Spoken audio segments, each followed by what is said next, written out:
उसूल मानने वाले अक्सर दूसरों के बनाए स्टेज पर तमाशाई बन जाते हैं। अच्छा, तो आज हम कुछ ऐसे इक़्तिबासात का जायजा ले रहे हैं जिनका जो मरकजी ख्याल है वो है इताअत नहीं क़ियादत। जी, बुनियादी तौर पर ये तहरीरें मतलब इस बात पर जोर देती हैं कि मुआशरा हमें अक्सर हुक्म मानना सिखाता है, बिल्कुल। लेकिन असल तरक्की और क़ियादत जो है वो सवाल करने और उसूलों को चैलेंज करने से आती है। सही, ये मवाद यही दलील देता है कि बचपन से हमें जो सिखाया जाता है, बात मानो, कवायद पर चलो, वो हमें सिर्फ आप कह लें कि महफूज रखता है, मगर आगे बढ़ने या हकीकी कामयाबी के लिए नाकाफी है। जी हाँ, नाकाफी है। और यहाँ एक वाकई दिलचस्प नुक्ता आता है। इन तहरीरों के मुताबिक हकीकी कामयाबी की शुरुआत वहाँ से होती है जहाँ तुम इताअत छोड़कर सवाल करना शुरू करते हो। बिल्कुल। ये सिर्फ महफूज रहने की बात नहीं, बल्कि अपनी सलाहियतों को पूरी तरह इस्तेमाल करने की बात है। इसी सिलसिले में देखिए, मवाद में एक बॉक्स का तस्वुर पेश किया गया है। अच्छा, बॉक्स जी, यानी वो समाजी, सकाफती और जहनी हुदूद जो मुआशरा हमारे लिए अक्सर वो गैर महसूस तौर पर मुकर्रर करता है।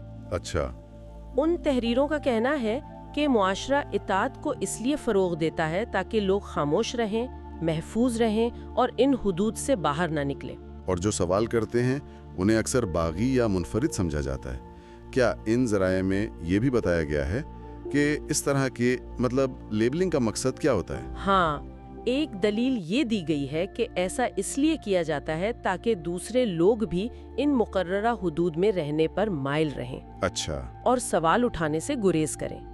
यूं समझें कि ये निज़ाम को बरकरार रखने का एक तरीका समझा जाता है, चाहे उसकी कीमत फर्द की इनफरादियत ही क्यों ना हो। बिल्कुल, चाहे यही कीमत हो।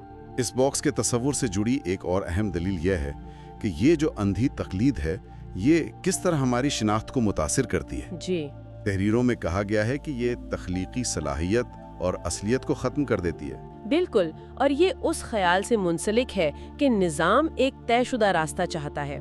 तालीम हासिल करो, नौकरी करो, कर्ज लो, टैक्स दो और बस गोया जिंदगी का दायरा इसी में मुकम्मल हो जाता है। जी, ऐसा ही लगता है।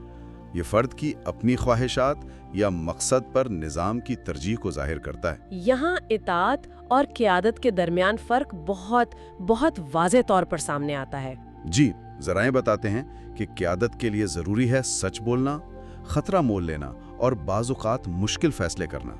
जबकि इताअत का रास्ता वो है खामोश रहने, महफूज रहने और भीड़ में शामिल हो जाने का।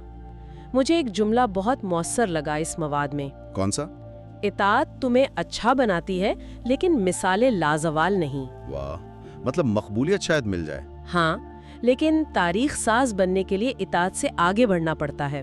तो ये मवाद दरअसल इताअत की हालत से निकलकर एक बेदारी की कैफियत की तरफ जाने की दावत दे रहा है। जी बिल्कुल। जोर इस बात पर है कि निज़ाम से इजाज़त लेने के बजाय अपने मकसद की सिमत में चलना चाहिए। जी हाँ, और इसके लिए एक खूबसूरत तशबीह इस्तेमाल हुई है।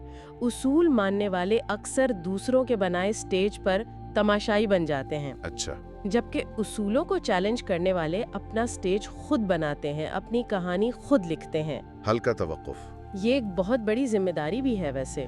यकीनन, यानी खुलासा ये कि हकीकी तकमील और असर अंगेजी इन तहरीरों के मुताबिक एक फर्माबरदार रोबोट बनने में नहीं, बिल्कुल नहीं, बल्कि एक बेदार रहनुमा बनने में है जो निज़ाम के शोर में अपनी अंदरूनी आवाज़, अपनी रूह की पुकार सुनता है। और इसी ख्याल को वो आखिरी मुतासर कुन जुमला जो है वो समेटता है, मैं वो नहीं हूँ जो निज़ाम चाहता है, मैं वो हूँ जो मेरी रूह चाहती है।